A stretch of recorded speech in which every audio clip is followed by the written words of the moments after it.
أعوذ بالله من الشيطان الرجيم.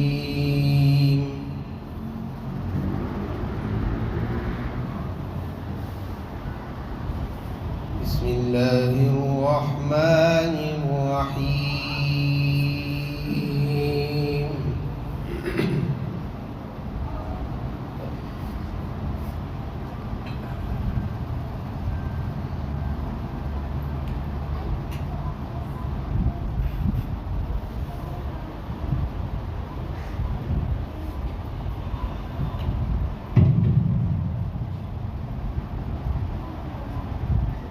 ولما جاءهم كتاب من عند الله مصدق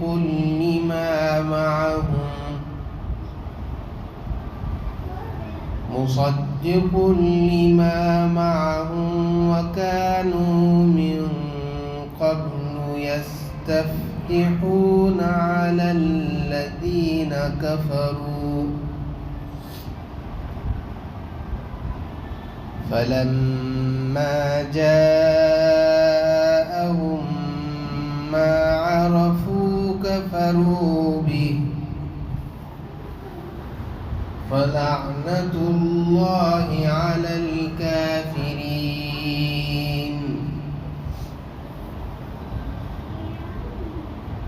بئس ما اشتروا به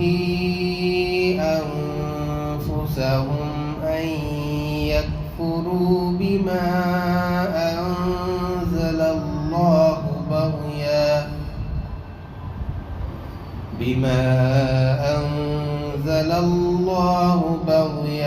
أن ينزل الله من فضله على من يشاء من عباده فباءوا بغضب على غضب وللكافرين عذاب مهين. صدق اللہ العظیم. اور جب ان کے پاس اللہ تبارک و تعالیٰ کے پاس سے کتاب آئی جو تصدیق کرنے والی تھی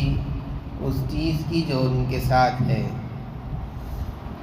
اور اس سے پہلے وہ لوگ کافروں پر مدد طلب کیا کرتے تھے، پر جب وہ ان کے پاس آ بھی گئی انہوں نے اس کو جان بھی لیا، اس کا انہوں نے انکار کر دیا. بس اللہ تبارک و تعالیٰ کی کافروں پر لعنت ہو. بہت بری ہے وہ چیز جس کو انہوں نے اپنی جانوں کے بدلے میں خرید لیا ہے. انہوں نے اللہ تبارک و تعالیٰ کی نازل کردہ چیز کا جلن کی وجہ سے انکار کر دیا. اللہ تبارک و تعالیٰ اپنے فضل کو اپنے بندوں میں سے جس پر چاہے نازل فرماتے ہیں، چنانچہ وہ غضب بالائے غضب کے مستحق ہوئے اور کافروں کے لیے ذلت آمیز عذاب ہے.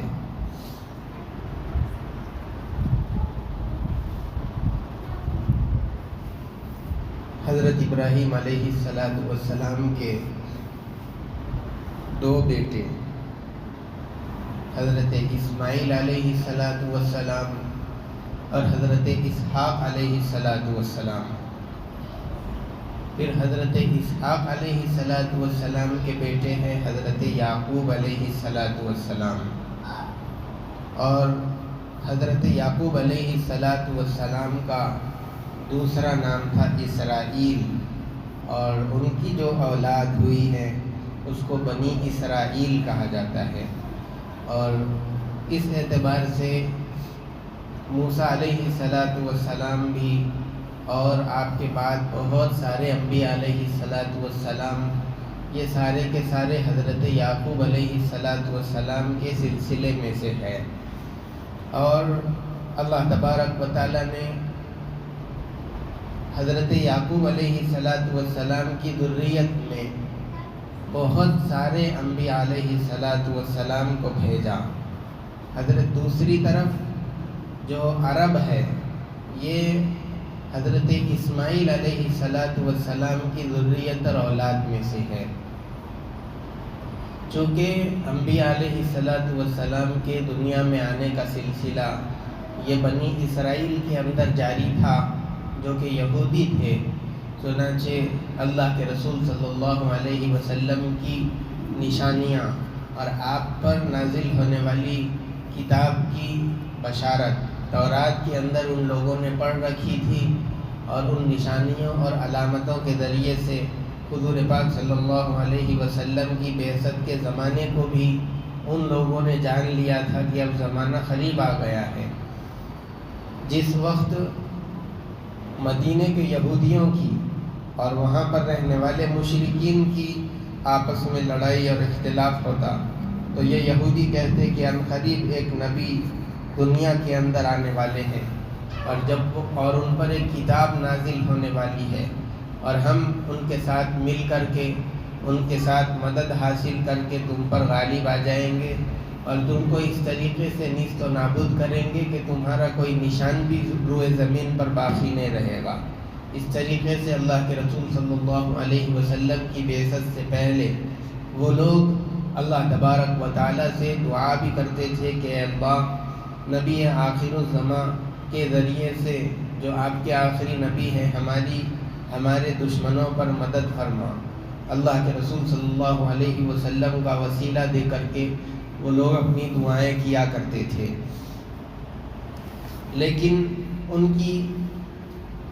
ان کا خیال یہ تھا کہ جو نبی آخر الزماں ہوں گے، چونکہ نبیوں کا سلسلہ بنی اسرائیل کے اندر چلتا آ رہا ہے، اس لیے آخری نبی بھی بنی اسرائیل کے اندر ہی رہیں گے، ان کا یہ خیال تھا۔ لیکن اللہ تبارک و تعالیٰ نے بنی اسرائیل کے اندر آخری نبی کو بھیجنے کے بجائے عربوں کے اندر، جو کہ یوں سمجھ لیجئے ان کے چچا زاد تھے،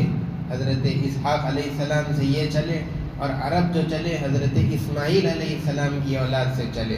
تو چچا زاد خاندان کے اندر آخری نبی کو بھیج دیا، تو ان کو یہ حسد اور یہ جلن ہو گئی کہ یہ سلسلہ نبوت کا ہمارے خاندان سے نکل کر کے ہمارے چچا زاد خاندان کے اندر کیوں چلا گیا، اور یہ چیز ہم کو کیوں حاصل نہیں ہوئی۔ محض اس جلن اور حسد کی وجہ سے اللہ کے رسول کو پہچان لینے، آپ کی نشانیوں کو جان لینے کے باوجود بھی ان لوگوں نے آپ صلی اللہ علیہ وسلم کو نہیں مانا، بلکہ آپ کا انکار کر دیا۔ یہاں تک کہ حضرت معاذ بن جبل رضی اللہ تعالیٰ عنہ اور بعض دیگر صحابہ اکرام جو اسلام لانے سے پہلے مشرک تھے، شرک کی حالت کے اندر زندگی گزار رہے تھے، جب بعد میں اسلام لا چکے تو یہ یہودیوں سے کہتے بھی تھے کہ شرک کی حالت کے اندر تو تم ہمیں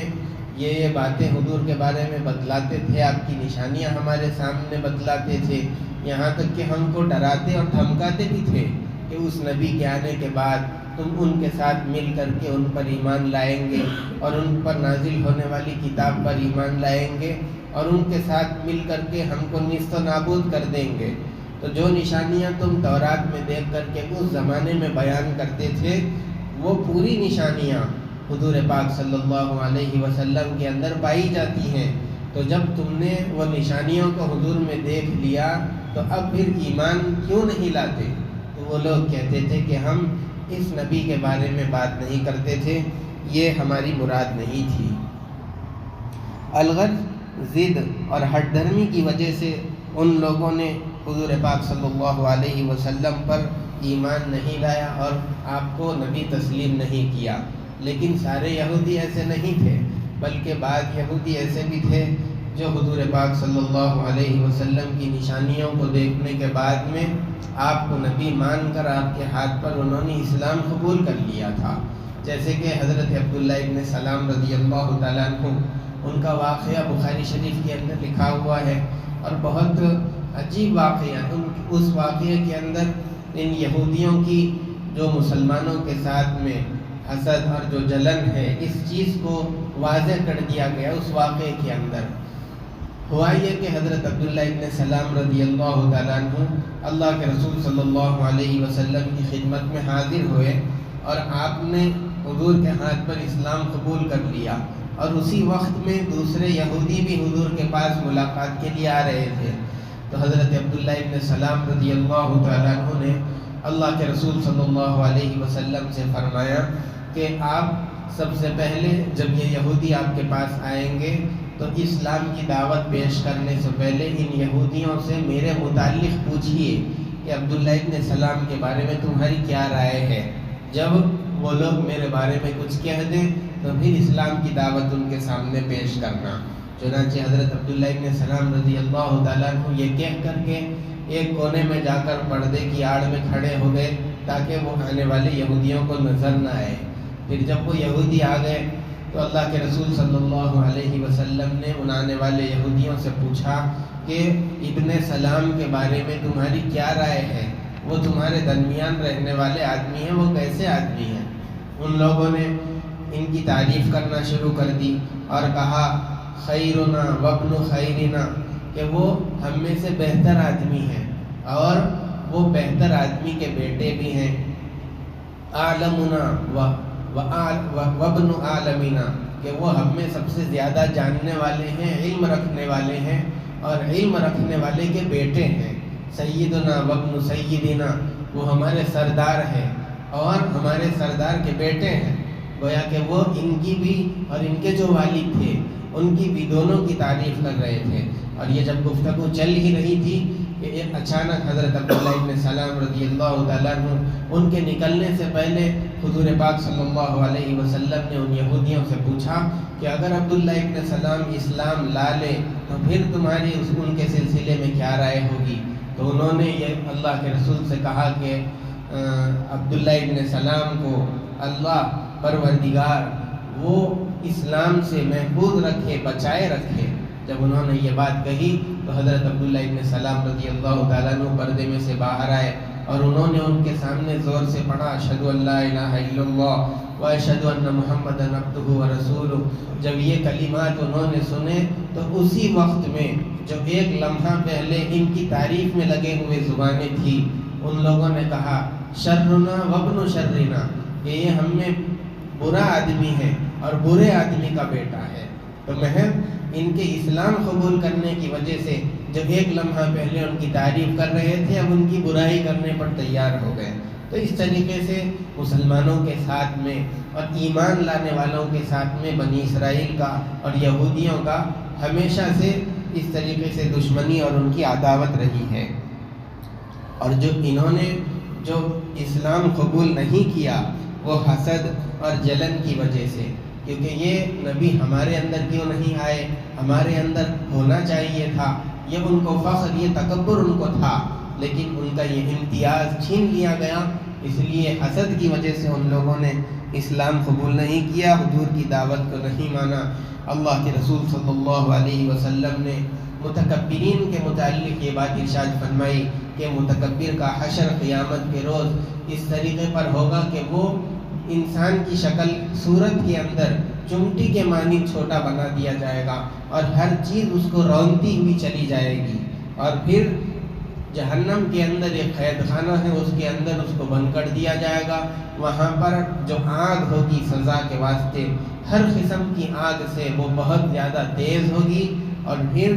جہنمیوں کا جو لہو اور پیپ ہوگا اس قید خانے میں رہنے والوں کو وہ پلایا جائے گا۔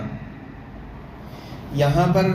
آیت کے اندر ایک بات ذکر کی گئی ہے کہ اللہ کے رسول صلی اللہ علیہ وسلم کی بعثت سے پہلے یہ لوگ یعنی یہودی کافروں پر اللہ تبارک و تعالیٰ سے حضور کے وسیلے سے دعا مانگتے تھے۔ یستفتحون، ایک تو معنی یہ ہے کہ اس کو لوگوں کے سامنے بیان کرنا، بتلانا کہ نبی ایک آنے والے ہیں، اور دوسرا معنی یہ ہے کہ ان کے وسیلے سے، ان کا نام لے کر کے اللہ تبارک و تعالیٰ سے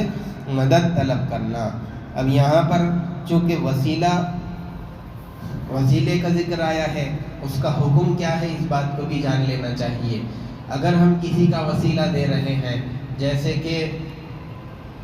میں اللہ کے رسول صلی اللہ علیہ وسلم کے وسیلے سے یہ دعا کرتا ہوں کہ میرا یہ کام ہو جائے،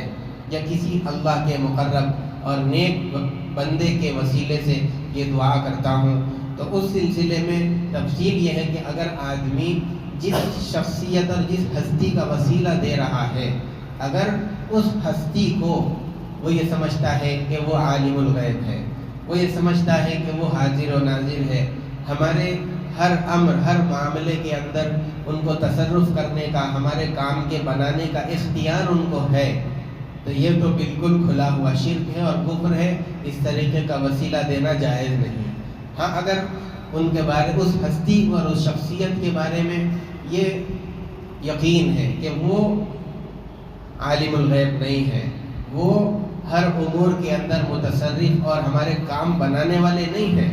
بلکہ یہ وسیلہ دیتے وقت میں اس کا تصور یہ ہو کہ یہ میں نبی کا جو وسیلہ دے رہا ہوں اس لیے کہ میں نبی پر ایمان لایا ہوں اور میں نبی سے محبت رکھتا ہوں، اور نبی سے محبت رکھنا ایک نیک عمل ہے، اور اس نیک عمل کی بدولت اللہ تبارک و تعالی میرا کام بنائیں گے، تو اس طریقے کا وسیلہ دینا یہ جائز ہے۔ آگے جو ان لوگوں نے کہا تھا کہ یہ نبوت کا جو سلسلہ ہے ہمارے ہی اندر ہونا چاہیے تھا، عربوں کے اندر کیوں چلا گیا، ان کو یہ جو حسد اور جلن لگی ہوئی تھی، اس کے متعلق اللہ تبارک و تعالیٰ نے آگے والی آیت کے اندر رد کرتے ہوئے کہا کہ ان ينزل اللہ من فضلہ علی من یشاء، کہ یہ جو نبوت کا سلسلہ ہے، یہ جو رسالت ہے، پیغمبری ہے، یہ اللہ تبارک و تعالیٰ جس کو چاہتے ہیں دیتے ہیں، وہ اس کا فضل ہے۔ نبوت پر یا پھر رسالت اور پیغمبری پر یہودیوں کی اجارہ داری نہیں ہے، اور یہ جس اپنے ہی کے اندر اس چیز کو رکھنا چاہیں گے تو ایسا ہونے والا نہیں ہے، بلکہ اللہ تبارک و تعالیٰ جس کے لیے بھی مناسب سمجھتے ہیں اس کو پیغمبری دیتے ہیں، نبوت سے سرفراز فرماتے ہیں۔ تو یہ اللہ تبارک و تعالیٰ کا فیصلہ ہے، کوئی آدمی اس کے اندر دخل اندازی نہیں کر سکتا۔